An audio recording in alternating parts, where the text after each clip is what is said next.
Shalom saudara, kita masuk episode 284, Anda bertanya Alkitab menjawab. Ini dari luar negeri saudara, wanita usia 44 tahun. Saya sudah mengikuti suara kebenaran 3,5 tahun dan mengikuti doa pagi. Saya ingin minta saran sama Pak Eras apa yang harus saya lakukan. Saya berasal dari Islam dan menikah sama suami yang beragama Katolik. Saya orang Jawa dan mengikuti suami ke Poso, Sulawesi Tengah.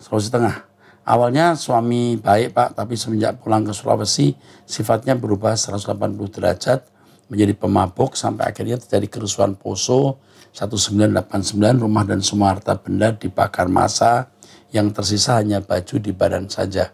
Akhirnya saya pulang ke Jawa, dia tidak mau ikut. Karena saya sudah punya anak dan juga tidak punya apa, saya memutuskan kerja di Taiwan. Awalnya saya kirim duit ke suami, tapi duit saya tidak jadi apa. Akhirnya saya lost kontak sampai 9 tahun 2000 sampai 2009. Ketika saya mendengar khotbah pendeta, jadilah kamu jalan selamat buat suamimu, hati saya tergugah untuk mencari suami saya dan mengajak dia pulang.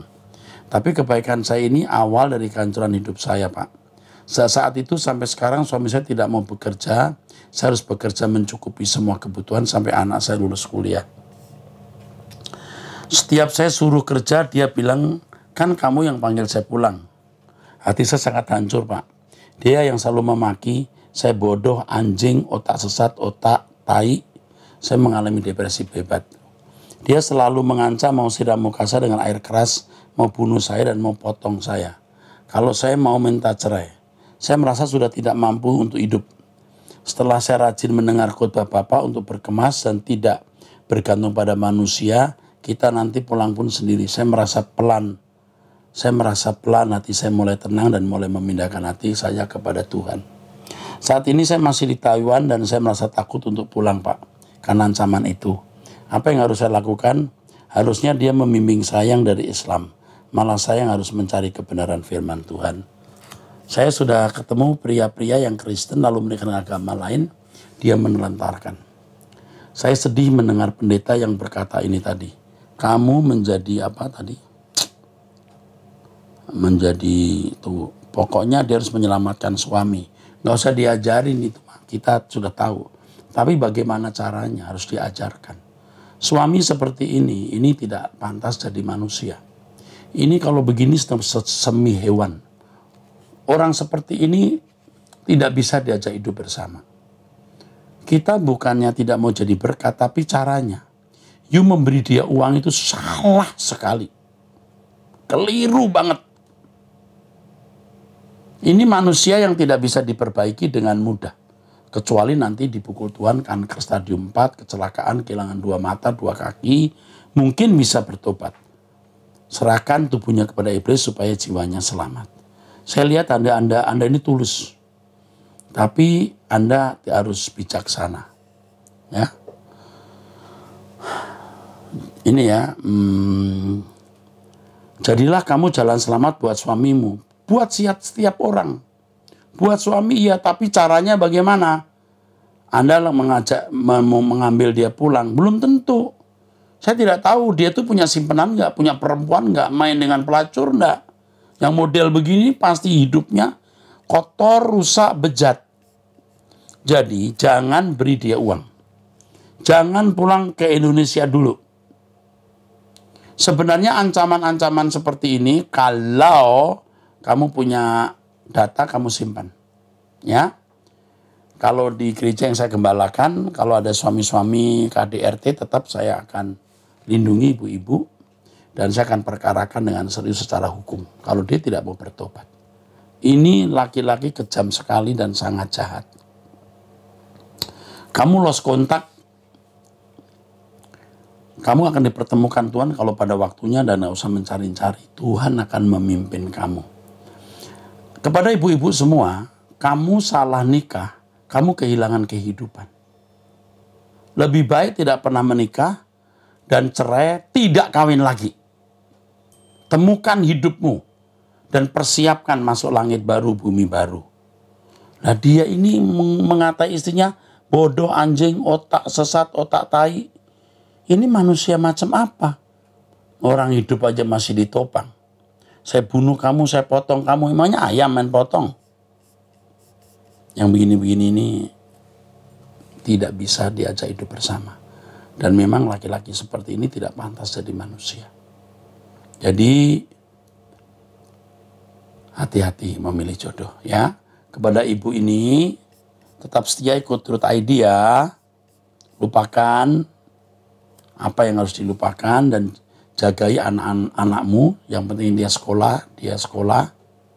Dan jangan memberi uang kepada suami. Sama sekali jangan memberi uang. Dan ingat, kita hidup di negara yang punya hukum. Tidak boleh orang sembarangan. Ingat, KDRT kalau tidak salah 5 tahun lebih ya. 5-7 tahun ya KDRT ya. Pokoknya sampai 5 tahun. Ya. Ini kalau begini nih bikin darah bergolak ya. Kok jahat banget ya. Jadi saya ingatkan kepada laki-laki yang bersikap begini. You ngerti nggak? Ada Allah yang hidup, yang jadi hakim. Tidak mungkin Anda tidak menuai yang Anda tabur. Ya. Jangan berkata aman kok, nggak ada apa-apa. Belum saja. Oke Bu, Ibu masih punya keluarga. Ya. Keluarganya di Truth ID. Gembalanya Erasto Sabdono. Kita sama-sama terus sampai di surga. 08 12 8672 dan seterusnya. Salam Pak Erastus yang terkasih. Pak, saya sudah sering Pak dengar khotbah Bapak di YouTube. Di pendeta-pendeta lain Pak udah banyak. Pak Eras, saya sudah sering dengar khotbah-khotbah di YouTube. Di pendeta-pendeta lain Pak. Sudah banyak. Kebanyakan yang saya dengar Pak, kenapa banyak pendeta selalu kalau khotbah tentang berkat-berkat saja Pak. Saya jadi frustasi Pak karena dengan pendeta-pendeta yang lain ya Pak. Frustasi dengan pendeta-pendeta lain itu. Soalnya dalam Alkitab Tuhan Yesus tidak mengajarkan hanya cuma kebutuhan jasmani saja. Semenjak aku dengar khotbah Pak Eras, berbeda banget sama kebanyakan pendeta lain. Saya jadi bertekad untuk menjadikan Bapak sebagai Bapak rohani saya. Ya. Saya adalah ibu gembala ya. Tapi kenapa hati saya tetap gak bisa percaya sama ibu gembala saya?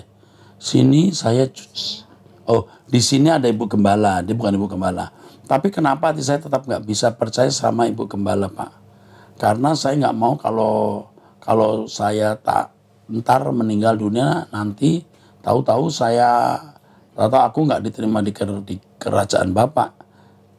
Ya, tidak percaya mungkin banyak faktor. Anda melihat ketidakbenaran itu ya. Ini jadi pelajaran untuk kita, saudara. Orang tuh tidak percaya kepada kita tuh kenapa?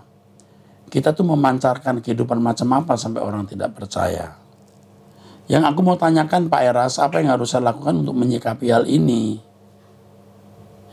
Ya, satu sisa saya perlu bertumbuh dalam Tuhan. Satu sisa hidup saya perlu bertumbuh dalam Tuhan. Oh ya Pak Eras, umur saya 30 tahun. Loh, belum memiliki anak, udah nikah 2 tahun. Saya perempuan Pak. Saya udah tahu ini perempuan. Kan dari nadanya nada perempuan. Belum punya anak, jangan ngotot. Jalani saja, punya anak puji Tuhan, tidak punya anak puji Tuhan. Tapi ingat, jangan mengadopsi anak kalau Tuhan tidak suruh. Ingat kalimat ini. Saya sudah sering melihat orang kecewa, gagal, salah bertindak. Anak bukanlah sumber kebahagiaan. Sumber kebahagiaan kita Tuhan. Jangan merasa tidak lengkap kalau belum punya anak atau kalau tidak punya anak. Ya. Nah, dari penjelasan kamu sudah betul-betul terberkati, terwarnai oleh suara kebenaran sehingga tidak heran kamu jadi kurang percaya kepada pendeta lain. Tetapi tolong jangan curiga. Belum tentu pendeta lain itu buruk. Pasti juga ada hamba Tuhan yang baik. Nah, kalau kamu sudah mendengar firman Tuhan dari suara kebenaran Truth ID diberkati, tetaplah bersama dengan kami. Tapi ada masalah juga, nanti kamu akan menghadapi kenyataan bagaimana orang-orang, maksud saya, kenyataan bagaimana kamu akan mendapat kesulitan di gerejamu. Kalau saya dikatain sesat misalnya, lalu kamu ikut pengajaran yang saya sampaikan, ya, Nah, ini akan membuat kamu akan bermasalah. Tetapi itu bukan masalah besar. Tetaplah di situ dan jadi berkat di situ. Ya, puji Tuhan. Terima kasih untuk apa yang telah dikirimkan. Ini membuat hati saya juga senang. Saya jadi diberkati ya. Karena Anda memberikan kesaksian bahwa apa yang saya sampaikan telah mengubah hidup Anda. Puji Tuhan. Kami mengasihi Anda. Oke.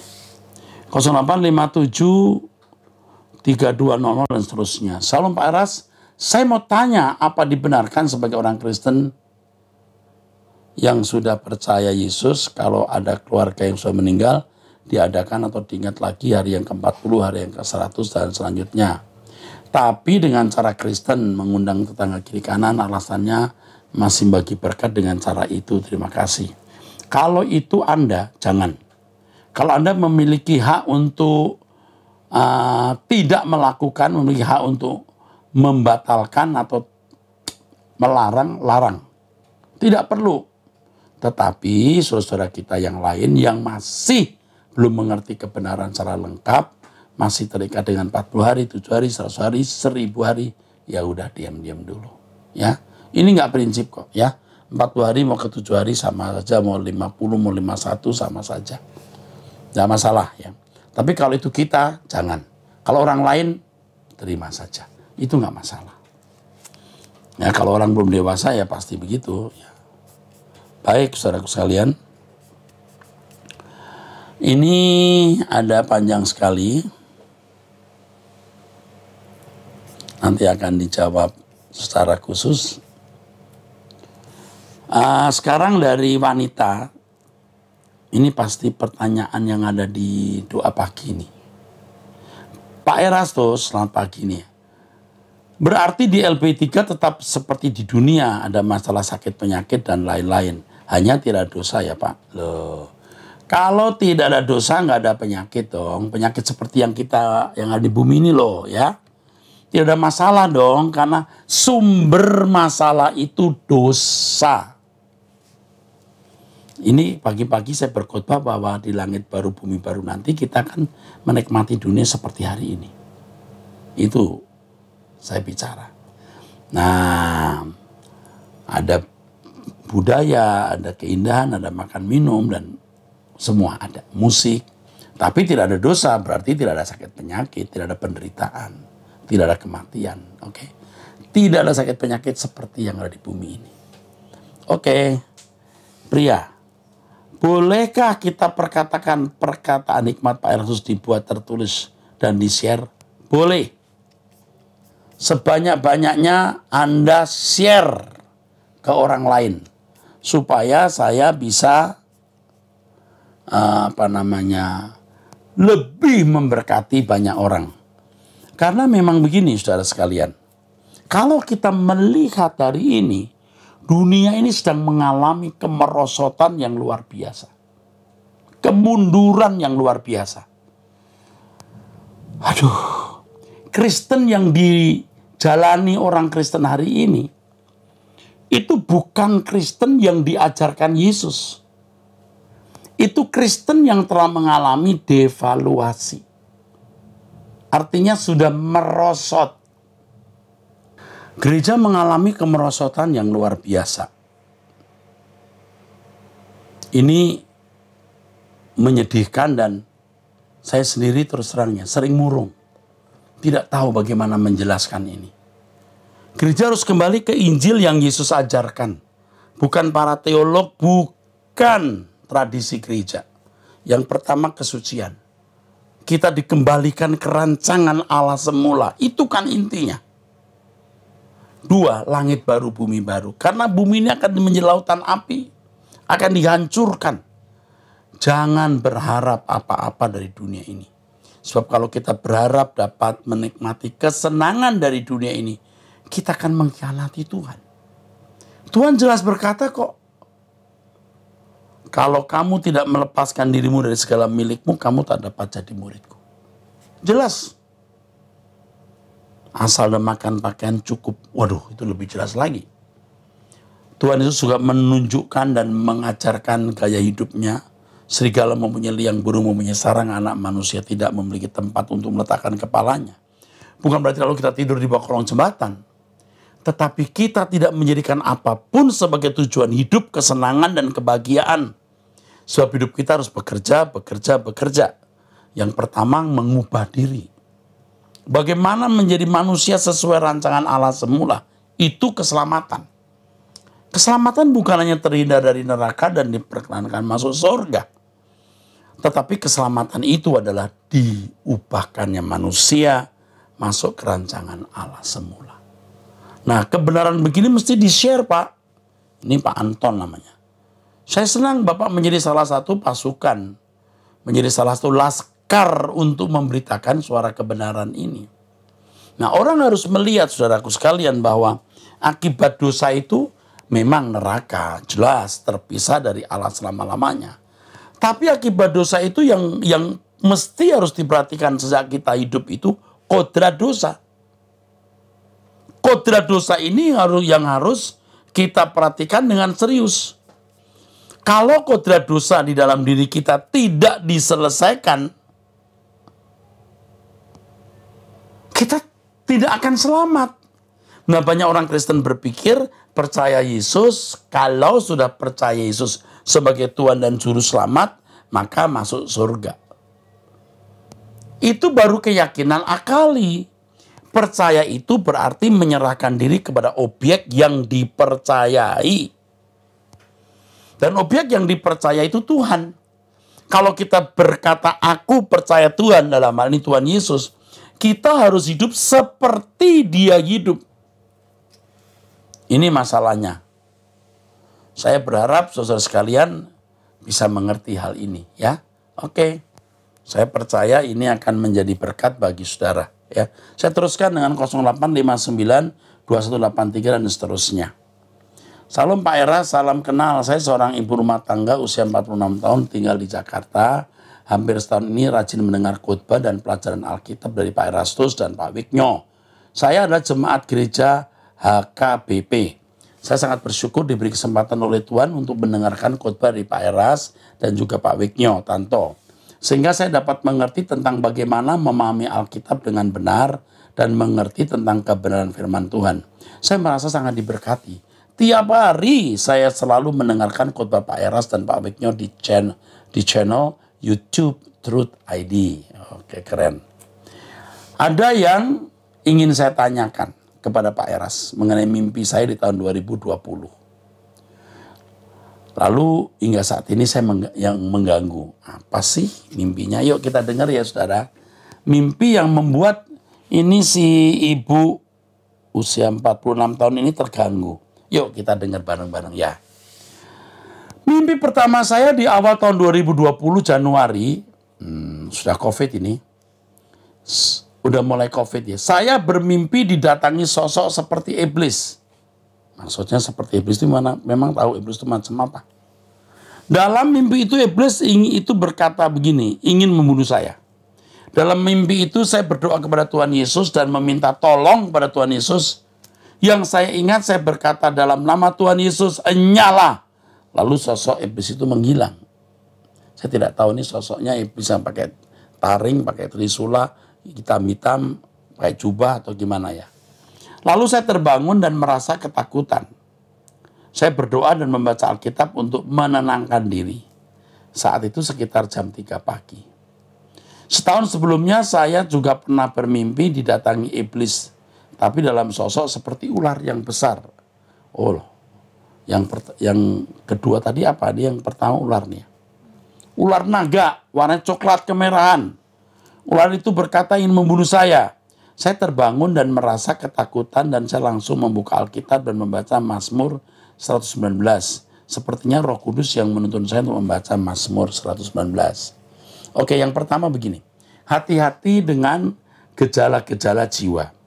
Orang yang suka nonton film horor, orang yang memang punya nyali kecil, mudah takut, itu juga mimpinya juga sekitar-sekitar itu. Itu yang pertama. Yang kedua, mimpi-mimpi yang membuat kita sampai takut, gemetar, tegang, itu juga bisa merupakan isyarat ada kuasa gelap.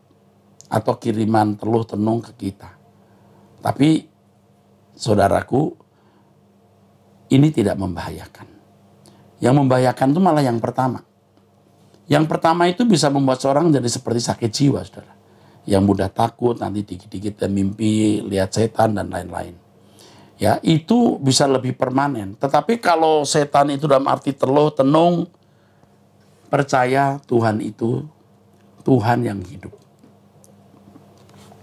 Yang penting hidup kita bersih, itu yang penting. Yang penting tidak hidup dalam dosa, itu yang penting. Ya, itu yang penting.